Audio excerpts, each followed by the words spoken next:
Hello guys, so welcome back to my YouTube channel. तो ये जो वीडियो होने वाली है ये 10th क्लास के बच्चों के लिए होने वाली है जिनके बोर्ड एग्जाम्स हैं। तो उनको बोर्ड एग्जाम्स में किस तरीके से प्रिपरेशन करनी चाहिए, क्या क्या चीज़ें उनको पढ़नी चाहिए, क्या क्या चीज़ें नहीं पढ़नी चाहिए, क्या क्या चीज़ें अवॉइड करनी चाहिए, ठीक है। तो वो हम सब चीज़ें पढ़ेंगे और अगर आप ये स्ट्रैटेजीज फॉलो करते हो तो 100% आपके लिए वर्क करेंगी। बट आपको पढ़ना पड़ेगा, पढ़ने से आपको कोई नहीं बचा सकता।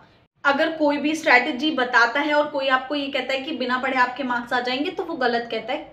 कोई भी स्ट्रैटेजी आपके बिना पढ़े मार्क्स नहीं दिला सकती आपको, ये चीजें आपको याद रखनी है। तो चलो वीडियो स्टार्ट करते हैं। तो सबसे पहली चीज आपको क्या करनी है, आपको अपने सिलेबस में से जो टॉपिक्स कट गए हैं वो आपको ध्यान रखना है, कौन कौन से टॉपिक्स कट गए हैं। Now the first point is, सबसे पहले चेक करो कि किस किस टॉपिक की, किस किस चैप्टर की कितनी वेटेज है। सब मेंशन की गई है सीबीएसई की साइट पे और यूपी बोर्ड की साइट पे। बोर्ड वालों की साइट पे ये स्पेशली मेंशन है कि कौन से चैप्टर की वेटेज कितनी है। जिन चैप्टर्स की वेटेज ज़्यादा है जैसे कि रिप्रोडक्शन हो गया और लाइफ प्रोसेस हो गया, इन सब चैप्टर्स की वेटेज जो है वो थोड़ी ज़्यादा है बाकी चैप्टर्स के कंपैरिजन में। तो पहले इनको कंप्लीट कीजिए।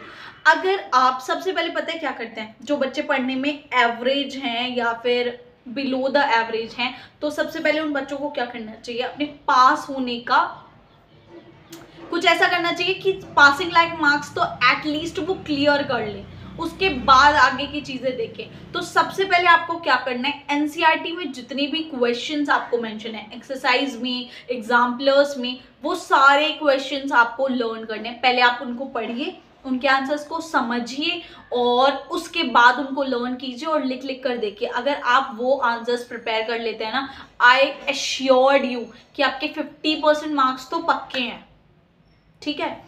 क्योंकि एनसीईआरटी से बाहर क्वेश्चंस नहीं आते हैं और एनसीईआरटी के जो पीछे के क्वेश्चंस हैं और जो एनसीईआरटी के अंदर के क्वेश्चंस हैं वो इतने सारे क्वेश्चंस हैं कि उसमें मोस्ट ऑफ द टॉपिक्स आपके कवर किए गए हैं चैप्टर्स के। तो अगर आप वो लर्न करते हैं, आप उन्हें अच्छे से समझ लेते हैं चैप्टर्स के पढ़ने के बाद अच्छे से, तो आपके बहुत सारे टॉपिक्स जो है वो खुद ब खुद कवर हो जाएंगे और आपके पासिंग मार्क्स जो हैं वो सबसे पहले क्लियर हो जाएंगे।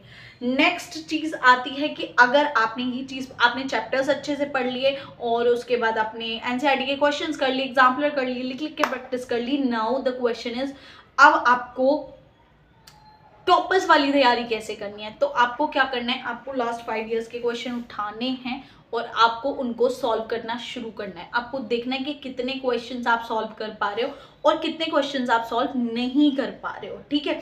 जो क्वेश्चंस आप सॉल्व कर पा रहे हो चेक करो क्या उसकी लैंग्वेज ठीक है या नहीं है, क्योंकि आपको मेन काम क्या करना है, आपको अपनी लैंग्वेज इंप्रूव करनी है, आपको अपनी आंसर राइटिंग इंप्रूव करनी है। क्योंकि जो एग्जामिनर है वो आपकी एग्जाम शीट देखेगा, उसको ये नहीं पता कि आपके माइंड में क्या चल रहा है, आपको उसको ये नहीं पता कि आपको कितना आता है, क्योंकि वो आपको पर्सनली तो जानता है। केवल आपकी क्या देखेगा, आंसर नोटबुक देखेगा, ठीक है। तो जिस तरीके से आपने उसको रिप्रेजेंट किया होगा, आपने उसमें आंसर्स लिखे होंगे, तो उसी तरीके से आपको मार्क्स मिलेंगे। तो सबसे पहले आपको आंसर राइटिंग की प्रैक्टिस करनी है।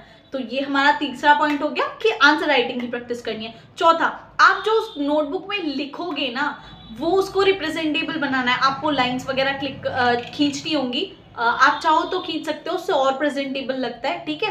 हैंड राइटिंग अच्छी रखनी है और टू द पॉइंट आंसर्स लिखने हैं। राम कहानी नहीं लिख के आनी है कॉपीज में, ठीक है।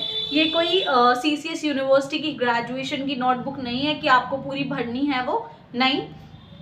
आपको मिनिमम जितना पूछा है उतने ही वर्ड्स में आंसर देना है, आपको उतना ही आंसर देना है जितने मार्क्स का पूछा गया है, उतना ही लिमिटेड आपको लिखना है जितना पूछा गया है, ठीक है। तो ये थी कुछ टिप्स।